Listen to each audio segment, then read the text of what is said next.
Bonjour mes chers béliers, je vous remercie de me retrouver pour cet horoscope du mois de février 2016 sur lequel nous allons nous pencher dès à présent. Alors, la première carte que nous avons tirée, c'est la carte de l'empereur. Elle est là pour vous encourager à certains comportements qui vous seraient favorables ce mois-ci, ou pour signaler certains événements, éléments extérieurs qui pourraient influencer positivement le cours du mois. La carte de l'empereur, ça peut nous parler d'un homme dans votre vie qui pourrait jouer un rôle important, notamment quelqu'un qui est un entrepreneur, un leader, quelqu'un vers qui on peut se tourner aussi parce que c'est quelqu'un qui nous rassure, qui est protecteur. Ça peut du coup nous parler de l'entrée de quelqu'un dans votre vie de ce type-là. Ça peut même être une femme, hein, quelqu'un qui est rassurante, qui est stable et avec qui on peut construire. Alors est-ce qu'on peut construire un partenariat professionnel? Est-ce qu'on peut construire une relation? Je vais pas statuer là-dessus, mais en tout cas on peut lui faire confiance. L'empereur, ça peut aussi nous parler tout simplement de votre empereur en vous, c'est-à-dire cette envie que vous avez de construire, d'une situation plus stable, et vous n'hésiterez peut-être pas justement à détruire certaines choses pour permettre de en construire de nouvelles, puisque en face de l'empereur nous avons la maison Dieu qui se trouve dans les obstacles sur lesquels nous attarderons dans quelques instants, mais qui nous parle justement de destruction. Et on a d'une part d'un côté quelqu'un qui construit et de l'autre côté quelqu'un ou quelque chose qui est détruit. Donc si vous voulez, on a cette idée qui s'accorde, on va dire le défaut et la qualité. Pour construire, peut-être qu'il va falloir faire de la place, nettoyer avant. L'empereur, c'est aussi une carte qui nous parle du travail dans son ensemble, qui va favoriser par exemple les démarches entrepreneuriales. Si vous êtes là en train de vous dire, est-ce que je deviens auto-entrepreneur? Est-ce que je lance mon projet? Est-ce que je... Bon, allez-y, parce que vous avez les épaules pour. Ça peut être aussi un mentor, hein, quelqu'un qui peut nous aider à justement mettre ça en place. Et si on cherche un emploi, il y a fort à parier qu'on le trouve. Même ne pas hésiter à, par exemple, quitter une structure dans laquelle on se trouve pour trouver mieux ou pour tenter sa chance ailleurs. Alors, je dis pas de laisser sans savoir où on va, parce que ça pourrait nous dire ça le fou. Parce que ça peut être quelqu'un qui dit, ok, c'est bon, parce que l'empereur nous parle du domaine professionnel et il lui fait face la maison Dieu. Ça pourrait être dire, ok, c'est bon, j'arrête, je m'en vais, ça me plaît plus, j'abandonne. Ça peut être aussi, ok, cette maison, cet appartement, c'est fini, j'en peux plus, je m'en vais. Cette relation, ça me convient pas, c'est fini, j'arrête. Ça peut être ça, mais dans le but, par contre, de prendre les choses en main. Pas dans le but de dire, ok, c'est pas une fuite, c'est pas, je me déresponsabilise. C'est au contraire, c'est dire, non, mais ça, l'empereur, il dirige, hein, c'est lui qui prend les décisions, et c'est l'idée de, on prend la décision d'agir, parce que c'est une carte très dans l'action, mais du coup, alors, soit on peut être l'empereur, et du coup, comme on veut quelque chose, et bah, il y a des pots cassés sur le chemin, et bah, tant pis, parce que c'est ce dont on a besoin pour atteindre nos objectifs. Soit on est tellement déterminé dans ce que l'on fait qu'on se rend pas compte qu'on peut heurter les autres ou qu'on peut créer des problèmes, tellement qu'on est les béliers, hein, on fonce quoi. Et parce que la carte de la maison Dieu dans les obstacles, ça peut nous parler justement de disputes, d'engueulades liées à peut-être on est un peu trop dans trop dynamique, trop volontaire, et du coup ça peut, ou trop autoritaire peut-être aussi, ou trop décisionnaire, et peut-être on n'inclut pas les autres, et ça peut créer des secousses ou des problèmes interpersonnels en termes de communication.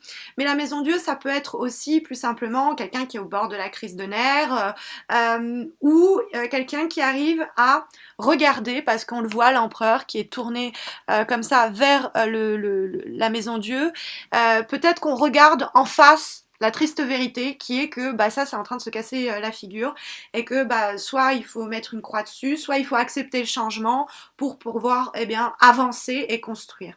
Parce que l'empereur, ce qu'il aime, c'est poser les fondations pour, sur ces fondations bien stables et bien solides, ériger. Donc on est vraiment dans l'idée de créer.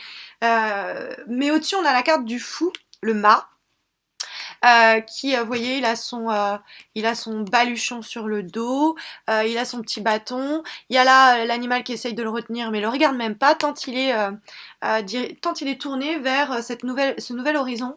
Alors, je peux pas m'empêcher de lire dans le fou qui peut nous parler des gens en voyage, qui se déplacent ou qui sont pas sédentaires, avec la carte de la maison Dieu qui nous parle de foyer, de structure, de soit c'est la maison, le foyer où on vit, soit c'est la maison entre guillemets où on travaille, donc la structure, l'entreprise.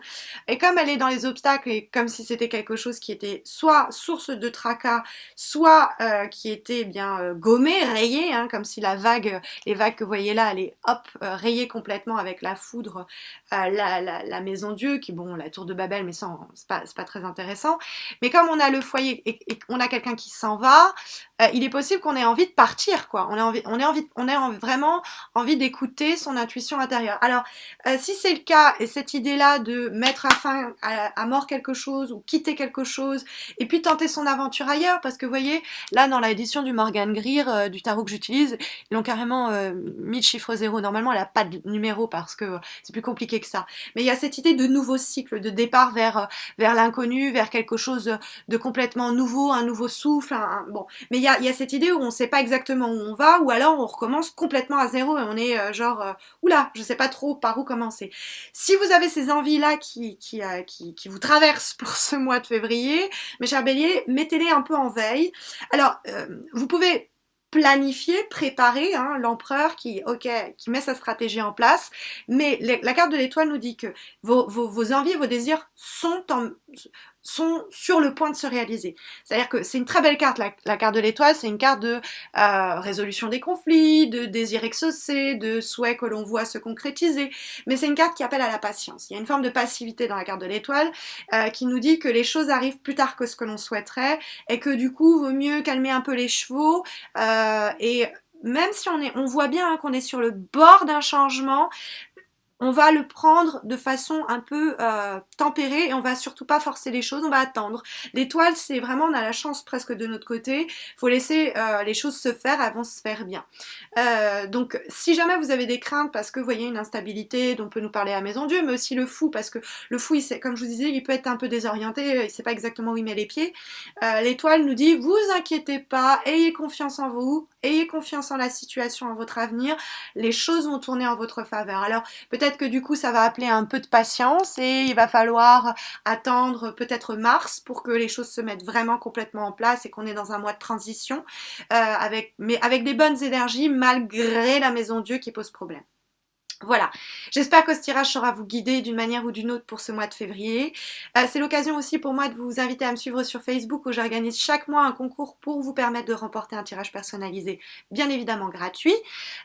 Et puis suivez-moi aussi sur YouTube si ce n'est pas encore fait. Abonnez-vous à ma chaîne, il y a de nouvelles choses qui arrivent pour ce mois de février où je vais célébrer mes 1 an sur YouTube et pour vous remercier, vous verrez, il y a des nouvelles choses qui vont arriver au cours du mois.